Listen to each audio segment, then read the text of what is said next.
Welcome to the Student-Led Conversations podcast, where students and emerging professionals pick up the mic to have real conversations on a range of topics focused in and out of the accounting profession. In this episode, 3 unique perspectives: a high school student, a soon-to-be accounting grad, and a first-generation professional with a not-so-traditional path come together to explore how we find purpose, build confidence, and challenge traditional definitions of success. It's a cross-generational, honest conversation that proves there's no single way to pursue your goals, just the courage to keep going.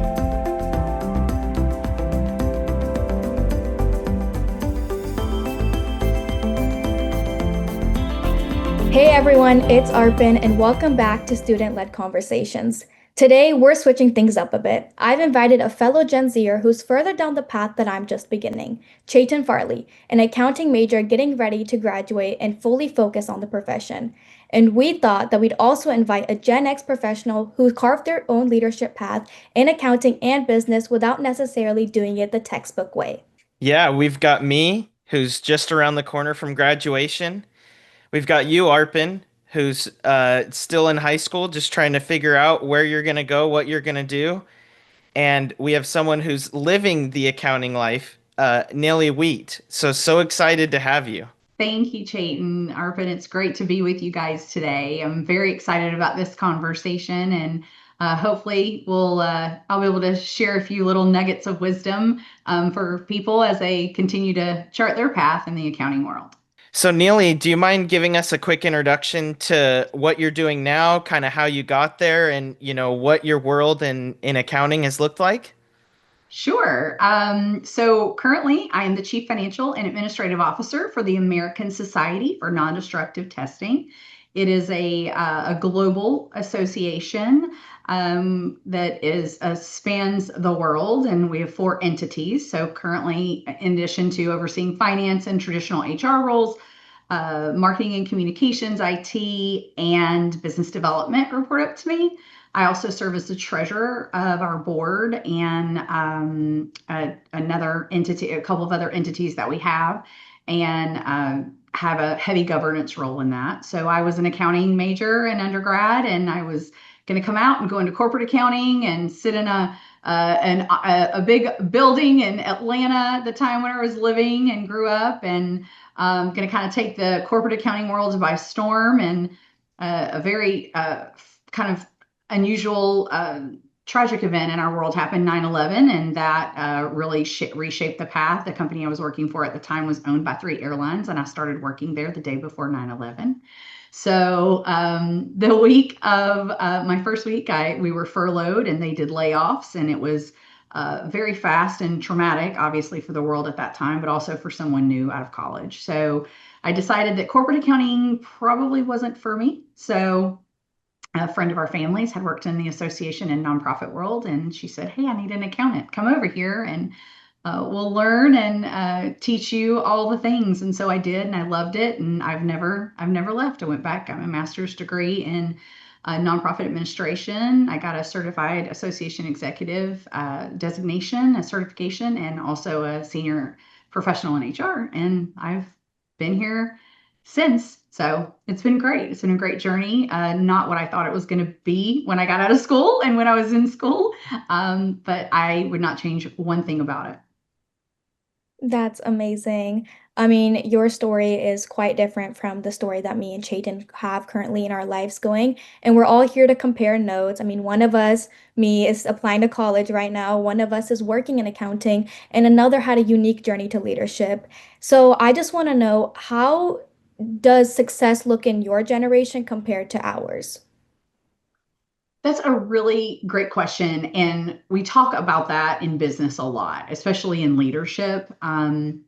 I think for my generation, I'm a Gen Xer, so I'm sure if you haven't read about it, or some of your listeners haven't, we're referred to as the lost generation, the generation of responsibility, the generation that feels like we have to save everyone, save the world. We're a very small generation as far as years and population, number of people. And it really, I think success for our generation, particularly for me, is really making a difference in the world and whatever that looks like in family, in business, to others.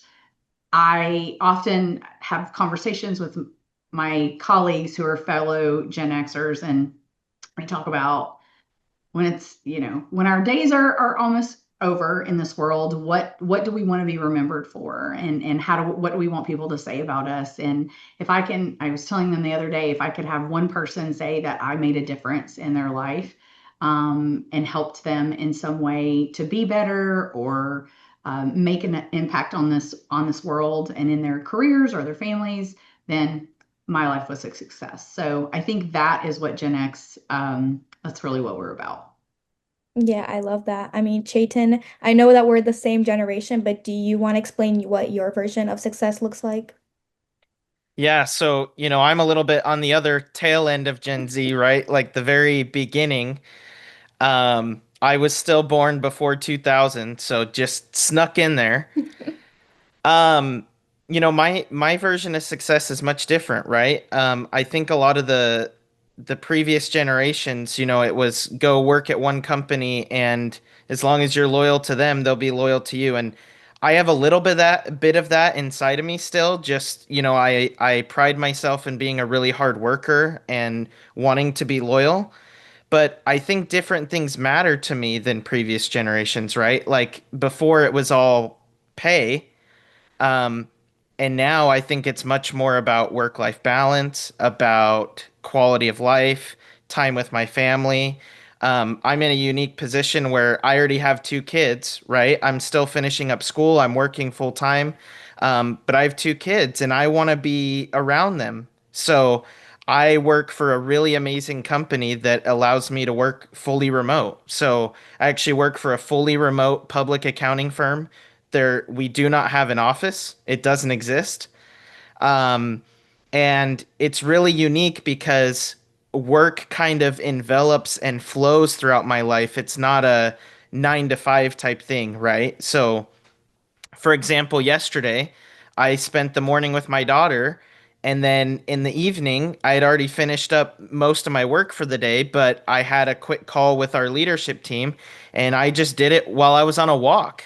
Um, and that's not usually what work looks like, right? It's check in at 9, you're there the whole day. When you leave, you try to turn your phone on silent and not check your email.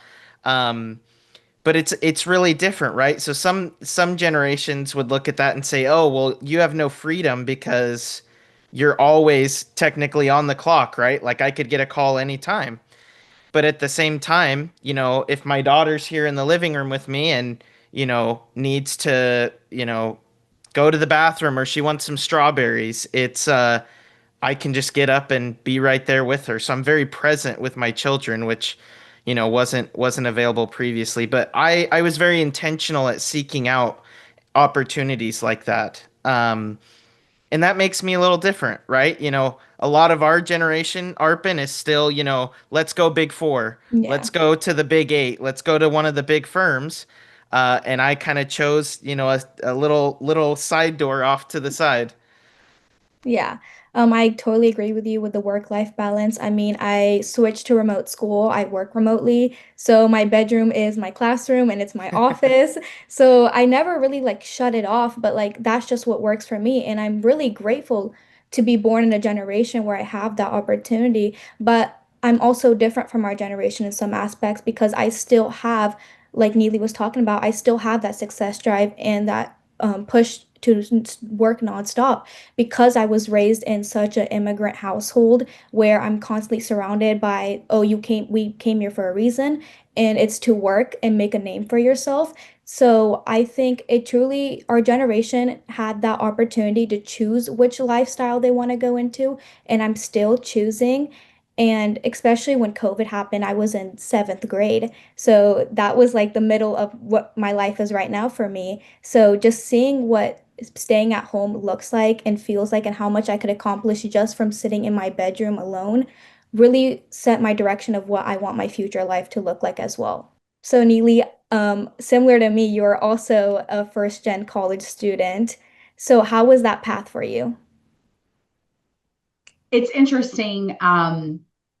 I was raised by a single mom, and my parents divorced when I was very young. I was an infant, and my mom, and again, being a first gen college student, my mother always, there was never a conversation about if I was going to go to college. It was, you will go to college. This is what the expectation is. Do well in school. That was the expectation. And so I was raised really with that foundation. She wanted me to be independent. She wanted me to chart my own path. And she often said, you can do whatever you want to do as long as you put your mind to it and you work hard. She was a very hard worker. And so I think that it just never was am I going to go? It's just, I am going to go, and where am I going to go? And I always worked very, very hard for that goal. So getting into college for me was a lot of hard work, good grades, studying, being a diligent student, but I also had to work. So I began working when I was about 11, babysitting and helping neighbors out and that sort of thing. And then when I could officially legally work as as a child, when I was 15, I had a job, and I've worked since then. I love it. I've enjoyed it, but when it came time to figure out where I was going to go to school, some of my circumstances really came into play. We could not afford for me to go off to school or necessarily go to a big school. It just wasn't financially possible. So I went to a medium-sized university that was about 30 miles from home, and I commuted back and forth. That afforded me to be able to continue to work, which I did. I put myself through college. I worked 3 jobs, and then I always picked up side gigs, right? Like tutoring and accounting. I tutored, it was Accounting 101 and 102 students. Tutored in math, basic, college math, college algebra, calculus. Tutored at some athletes on campus. And then, of course, I substitute taught at at my old high school. It was really strange because I was like 21 or 20, and I was a substitute teacher. At the high school, I worked at a hospital on the weekends. I was a pharmacy technician. I made IVs and did prescriptions, and then I house sit and dog sit. So my calendar, and then of course I was active on campus because why not add something else to my plate? Totally a Gen X move. Let's just load the plate up as much as we can, and everything's fine. So we'll just continue to push through. So I remember my agenda when it was paper. This is before cell phones. We had like bag phones in our car back then. We didn't have cell phones like we do now, and I had a paper agenda, and every day just had a million things on it, from class to work to all of that. So, but I think I just felt this huge sense of responsibility, and I still do, to be successful. I have that drive. I think some of it was instilled in me and my upbringing, but I think I also was born with it. My mother said I always had a very strong mind, and I always knew my own will. Some people would call it stubbornness.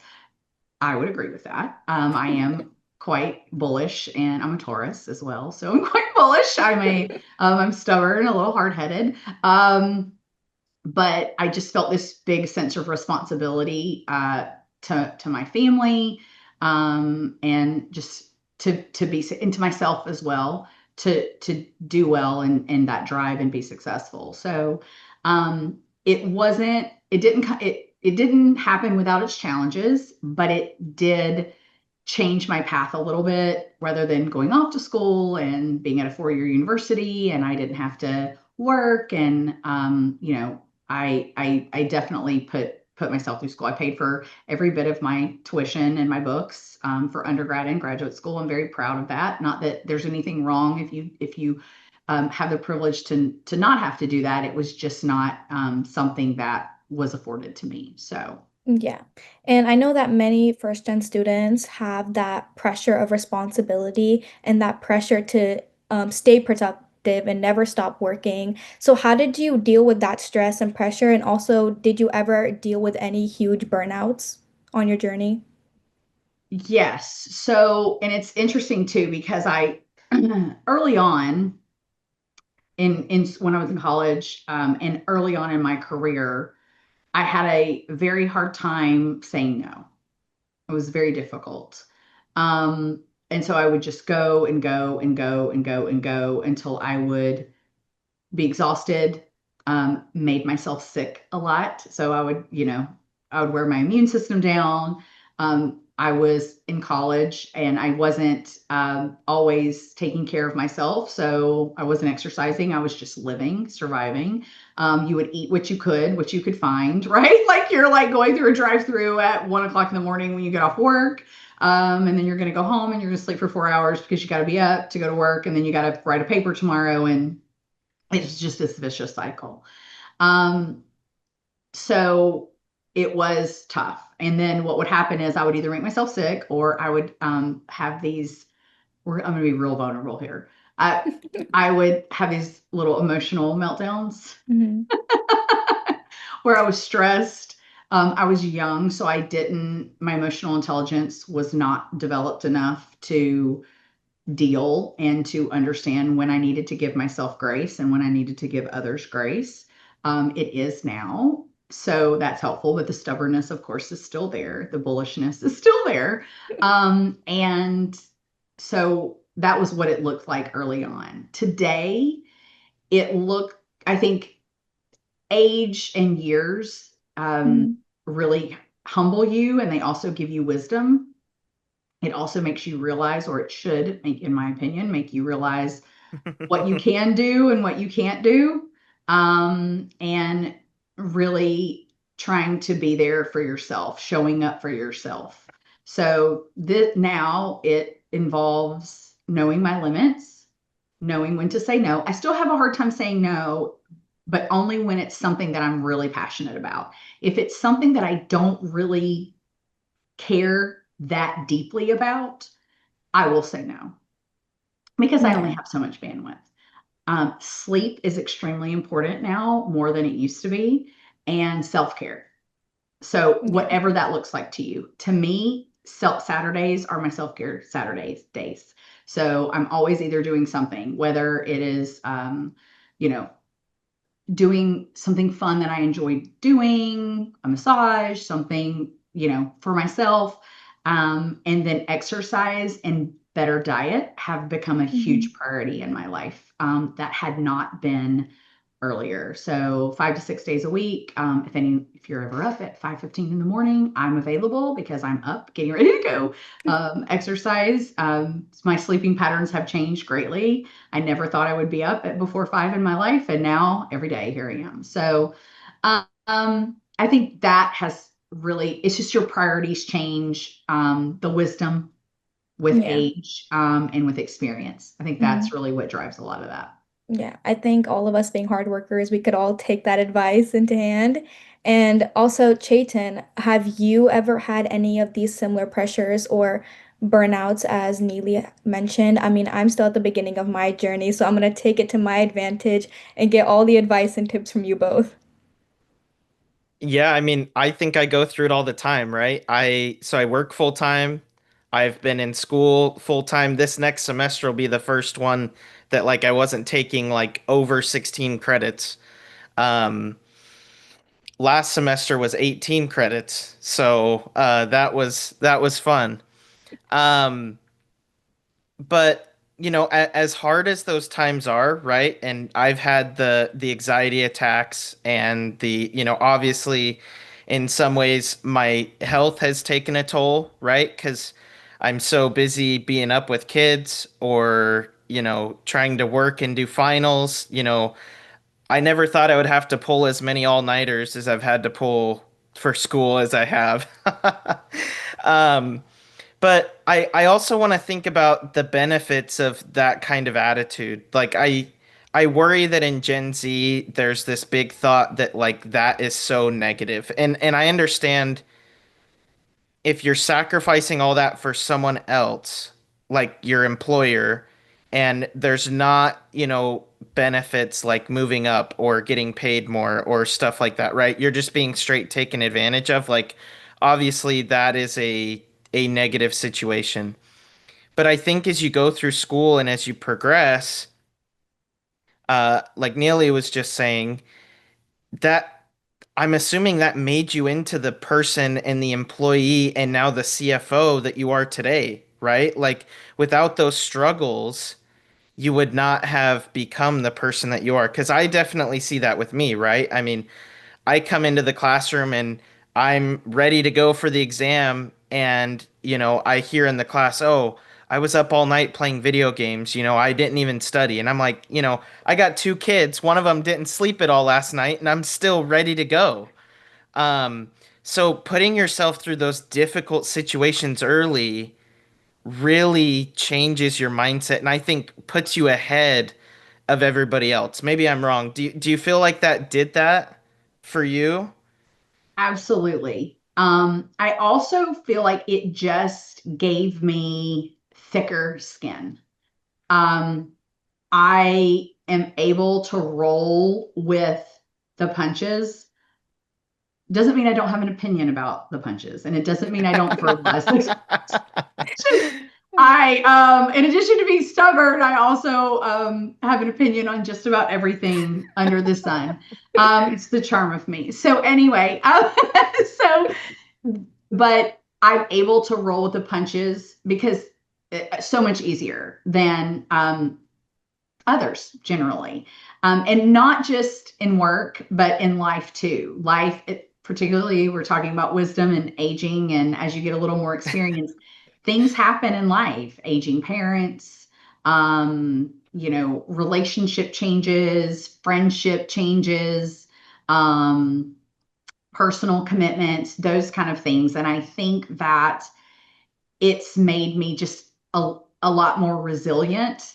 And also understanding that, yeah, life's gonna it's gonna teach you some things about yourself and about others. But um, one thing is it's always gonna change. Things are always gonna be different, but um, it also teaches you incredible resilience and faith in yourself, and to say, hey, yeah, like I can do this, I can handle this. So I've had some health challenges over the years. I was a cancer survivor. I was diagnosed with cancer about 2 weeks after I turned 30. And I'm constantly going to the doctors and doing checkups and those kind of things. And a lot of people who are closest to me know, but a lot of people don't know that. So if they listen to this, they will now learn something new about me. But it's just there's just greater things, bigger. There's things bigger than ourselves in this world, and we have to learn how to really roll with it. And I think those when you learn that, you can be better just in all areas of your life. So I'm very proud of you, Chayton, for talking about anxiety and how you recognize that. I did not recognize what anxiety felt like and looked like in myself until about 5, 6, 7 years ago. Well, I was in my 40s. So, because we just didn't talk about it. It wasn't a thing. You just kept your head down and kept going and kept driving and kept grinding. So now I know physically what it looks like in me and how I can recognize it and help myself and give myself some grace for that. But I'm very proud of you for sharing that and for recognizing that. Good for you. Well, what an amazing journey you've been on. I mean, I can't imagine everything you've been through. Um, but in a way, hearing my story and hearing some of your thoughts and thinking of Arpan's path moving forward, I kind of think that a lot of times it's this fight between, oh, like which generation is right? Is Gen Z right for, wanting more work-life balance and for not having loyalty and switching companies? I think there's really the best of those worlds is blending them, right? So if we can blend remote work and still working hard and sacrificing, that in my mind is a superpower, right? Being able to be resilient and not just rely on AI to pass all your accounting exams. Oh my goodness, you're going to be so much further ahead of everybody else. So it's so amazing to be able to have a conversation with you and hear from you, because I think everybody is going through their own things, but as we see people who have gone through things like you, we can take those things and apply them directly into our life. But it's just so exciting, right? Looking at your career, seeing what you've been able to accomplish. I'm just about to finish school, which is like crazy to think, right? I felt like I was a freshman in high school yesterday. Being able to see that your whole life is in front of you and have like all these opportunities to that are just open, that is just incredibly exciting. And I hope all of our student listeners today, regardless of whether you're in high school or in college or you just graduated, um, really live in the moment and enjoy the times you're in, because just wishing your future away, or, wishing you're done with school, wishing you got that raise, um, that's not going to make you happy. It's learning to embrace the process and just be so excited about every little step that happens as you go. Yeah, I totally agree. I mean, I live under a house of four generations. So if you want to hear about all the generations, you should sit at our dining table. Um, but in those talks, there's also something that we can all learn from each other and different experiences and the lifestyles we live. So, I mean, Neely, your generation has gone through experiences that we never will go through. And is there something that you want to see passed down to Generation Z from your generation? That's a really great question. I don't know if it's necessarily something I want to see passed down. I really I think the world that we live in today, because we're so exposed to information so quickly, and the internet, and we're just information and data is coming at us all the time, right? And I think that we hear a lot about multi-generational challenges and cross-generational communication challenges and difficulties. And I I think that the biggest piece of it is for us, everyone, for us to understand that we're better together and that we can learn from each other, and kind of getting out of your head and out of your own way, and not thinking that your way is the only way. I've learned so much from you guys today in the last 40 minutes that we've been on here. Um, I'm like so inspired. I can continue to fight another day, because this is what our future looks like, and it's gonna be amazing. It's gonna be bright and amazing. I also think too, the thing that I have learned that I would encourage you both, and for you to pass along to generations that come after you, is when I was sitting in your chairs, I thought, by the time I got to this chair, I was like, oh, so long, right? So it's going to be forever, and I'm never going to get there. And when I get there, I'm going to be so old, and my life's going to be over, halfway over. But it does go by so fast. But now that I'm here, I still have so much to do and so much I want to accomplish. And it just looks different than it did when I sat in your chairs. And it's going to look different in 5 years for me. So, but I think just continuing to embrace the journey. And I speak a lot at ASNT and to friends, and when I speak about leadership and coach other young professionals about grace and giving grace to others, which I think is so important, particularly when you're working across generations, but also giving grace to yourself. We're human beings, and we need to remember that. And we also need to remember that about others. So we're going to get it wrong. We're going to make mistakes. But that's okay, because it's going to be fine. You're going to be fine. Life is going to be fine, and life has to go on. So I think that's the biggest piece, is just the grace, the compassion, the human component, which is very interesting because they don't teach you a lot about that in business school and in accounting. I remember I had to take these two communication courses, and I thought, oh, this is going to be like the human element of accounting. And it really wasn't. Just taught us a lot about technology and, listservs and all of those kind of things. But it really wasn't the piece that we need to remember. And I think accounting, particularly the traditional path of Big Four or public accounting, that does not generally teach that compassion piece and that human side of it. And I think it should. So I think that's something that we can all get better at, regardless of what generation you are. Yeah, those are such powerful messages and definitely advice that I will be carrying on. And Chayton, you are currently in the middle of both of us and the middle of your career, whether you're ending your student years and starting your professional years. So I want you to be the voice for our generation and tell me, what do you want these professionals and Gen X to know about our generation, whether it's talking about the school workplace and your educational places? I think just being curious is the most important thing. There, accounting for a while seemed to attract this, specific type of person, right? Someone who's really good at with numbers, maybe they sit in the back and they can just, plug it in and get it done. Um, but, I'm very much not like that. Funny enough, I didn't do well in my algebra classes in high school. If someone would have told me, hey, you got to be great at math to be an accountant, not really. You just got to be able to add, subtract, divide, and multiply, and you're good.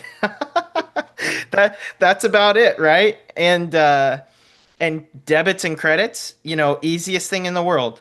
A debit is an entry on the left side, and a credit is an entry on the right side. It's not any more complicated than that. But please be curious is the biggest thing that I would share with people is if you want to go to the Big Four and explore the opportunities there, great. There are going to be amazing opportunities there, but be curious, right? Don't just go shuffle in there and be a number like everybody else, right? Um, if you want to explore cloud accounting, like I have, right, where I've explored fully remote firms that are smaller, that are working with clients and people all across the world at this point, um, and leveraging AI and technology every day. Go explore that. Go find as many resources and people that are talking about these things as you can. Go follow them on LinkedIn. Go listen to podcasts. I mean, if you're already listening here, you're already starting down that journey of curiosity, right? Um, and go to networking events, but don't just go to your in-school networking events at your school.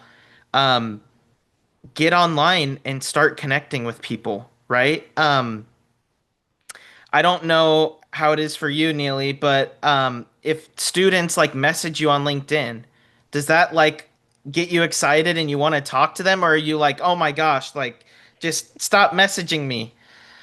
No, I love it. I love, yes, absolutely. It totally jazzes me. I get so excited. Um, I also really enjoy speaking to groups of of students, groups of people. I do a lot of coaching for women's groups, where I speak about leadership, emotional intelligence. I'm a certified real colors facilitator, so there's a lot of these soft skills that I've learned from that I had to learn, quite frankly, the hard way because it wasn't naturally ingrained in me, just because of my circumstances and my generation. That I've had to learn and develop and grow. I actually did a real colors facilitation 2 weeks ago today, actually, and I was told afterwards, or I was talking to a friend afterwards, and I said, she was like, "How did it go?" And I said, "If I could do this every day, I would do it every day. Like if I could do, like if I could talk to people and learn and have discussions and have hard conversations, I would do it every day." So it was great.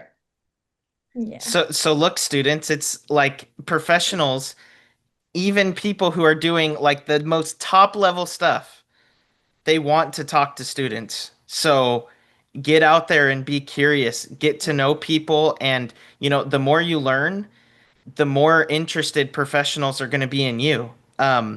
Last year, I went to several professional conferences. I'll just mention one. I went to Bridging the Gap conference, and I was the only student there. And for the sole fact of being the only accounting student at an accounting conference, everybody wanted to talk to me. And it's that easy. that if you just get out there, you're curious and you start to learn about the things that interest you in your career journey, whether it's accounting or an MBA or marketing or, whatever it is, just be curious and get to know people who are as curious about it as you are, and you're going to be amazed by the doors that start to open. Yeah, I totally agree with that. I mean, the reason why I am sitting here today is because I sent out those connections and messages and really created myself a network that gave me access to these opportunities. But as easy as it is to say, it is very scary from a student point of view. And I mean, applying for college right now, that is the most scariest thing I've done because from my point of view, this stuff looks so intimidating. These careers look like they're going to become the most confusing path of my life. And I know you both have been in the seat that I'm like sitting in right now. So is it as scary as it looks going forward? I'll let I Chayton go I first. don't think so. I think life is a lot harder than maybe we think it is up front, right? But I don't think you feel that when you're in the grind of it, right? I think we kind of just put our heads down and we go to work, right? Like it's funny. I'll bring up kids just because I that's what came to mind. But everybody, you hear both sides of the coin with kids, right? Like people are like, "Oh my gosh, you have to have kids. You have to." I grew up in a family of seven, so that whole side of the family wants me to just have a million kids. But you realize how hard it's gonna be a parent, like the minute that child is born, and then you don't sleep for 2 months. But it's also the most rewarding thing I've ever done, and that totally cancels out the difficulty of it. So as hard as, deciding what you want to do, what college you want to go to, and then the grind of school itself, I would just say, look forward to those hardships because they're going to make you into the person you want to be. And then just, embrace the grind. Just go and do the best you can because that's all that matters. If you do your very best, it's going to work out. There's no way it can't. I would absolutely agree with everything he just said. I would also say that, yes, it's going to be difficult. There are going to be times, there are going to be days, there are going to be weeks, there are going to be months, there are going to be years where at the time when you're sitting in it and you're living in it, it's difficult. But you will come out of it. Life is full of peaks and valleys. So once you get out of it and you get it past you, you're going to remember how difficult it was, but it won't seem so difficult the more time passes and the more you get past it. But what I know and what you have probably already seen, Chayton especially, and Arpan, you will see as well as you continue to down your path, is that if you're not the best growth and the best versions of yourself come from the difficulty. They do not come from the easy times. They do not come from the things that are great. So change is inevitable, and difficult change is life changing, truly, because you will get better and you will be better. So Yeah. Was there ever a specific piece of advice or a person or even a moment that like helped you get through those challenges? yes, absolutely.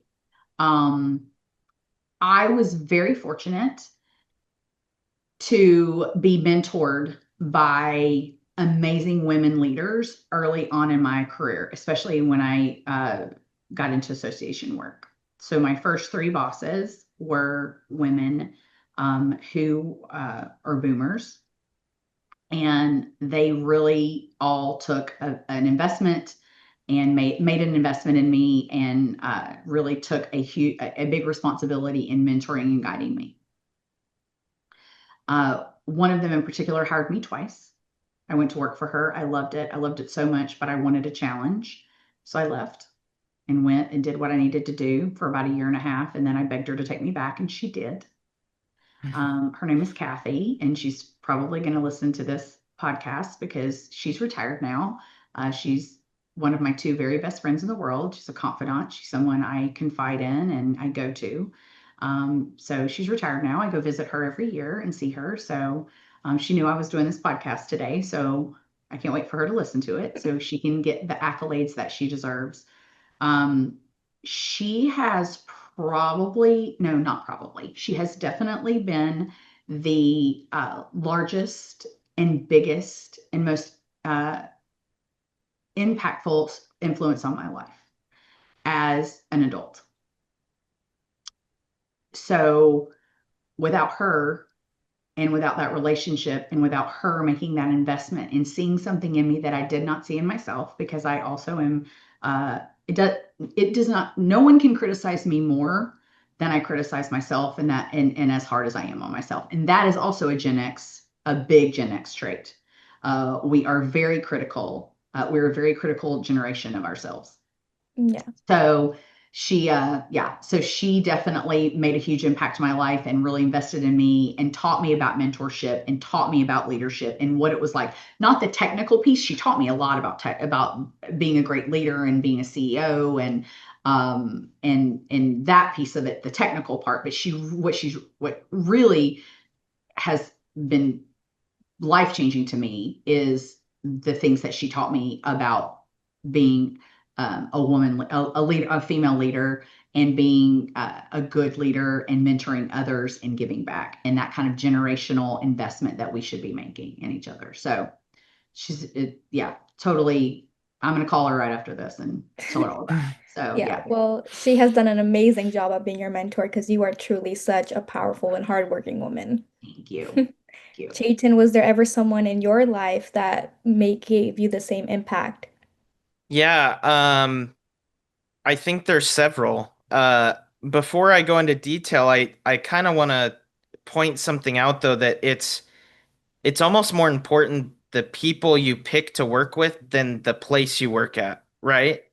Um, there's a lot of talk about having a stamp of approval, right? Of that you worked at the big company or had the specific position that gives you the accolades you need to move forward. But, that will come in time. I think at the beginning of the career, you have to pick great managers, and great people to work around you because they're gonna make you better.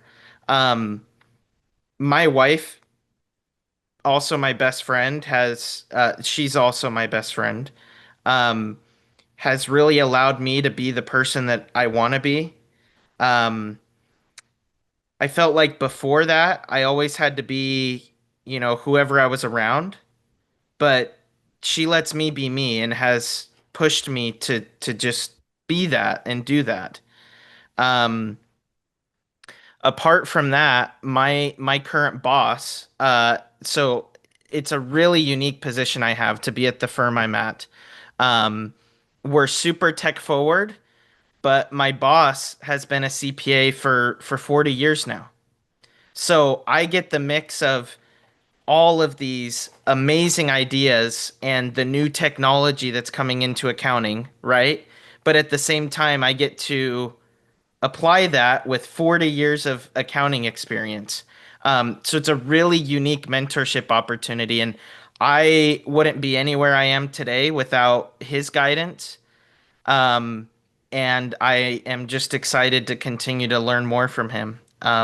So I would challenge all students, pick your mentors carefully because they're really going to shape where you go, and your mentors also introduce you to other people, which becomes even more important. So if you pick the right mentor, usually they have a really good support group, and you're going to get to know those people as well.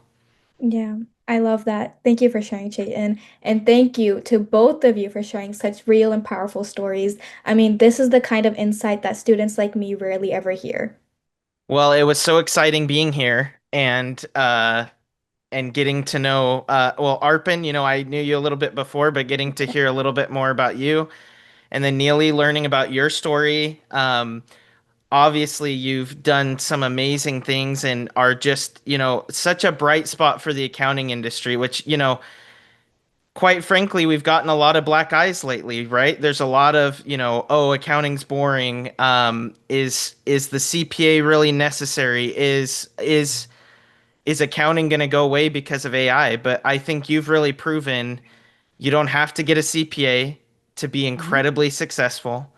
and that there is so much more to do in accounting than, any of us could ever imagine. So just so grateful that you joined us today, and, that these conversations are always so fun. So I'm so glad to be here. They are. This has been such a great way to spend an afternoon. Thank you both so much for the great questions and the engagement. It's been great, and like I said, I'm looking forward to seeing what the future of our profession looks like. It's going to look different for everyone.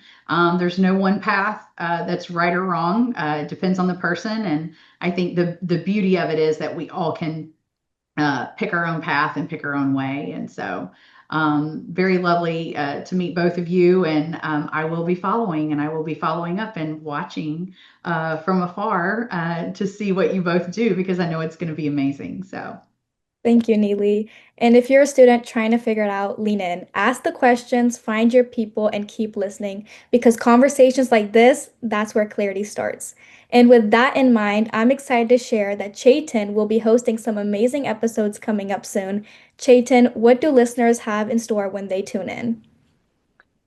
Yeah, so I'm excited to talk about quite a few topics, but first we're going to really dig into networking, how you can strategically network with people, get to the right places, and talk to the right professionals to help you land your dream job. And with that, we're going to talk a little bit about what students can expect from salaries and how salaries are changing in the accounting profession right now, and how you can strategically not only maneuver, but really leverage your experience in school to get the best salary right out of school that you can.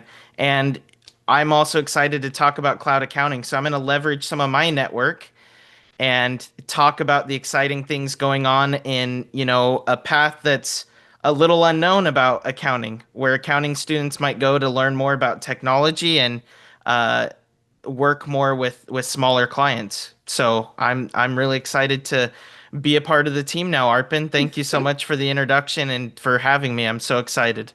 Yeah, of course. And all of those truly sound amazing. I can't wait to listen and see what you're going to come up with. And well, everyone, that's it for today's episode of Student-Led Conversations. We'd like to thank everyone for tuning in. And if you've enjoyed this discussion, please be sure to subscribe, share, and join us next time for more insightful conversations. Until then, keep learning, keep growing, and keep making an impact. See you next time.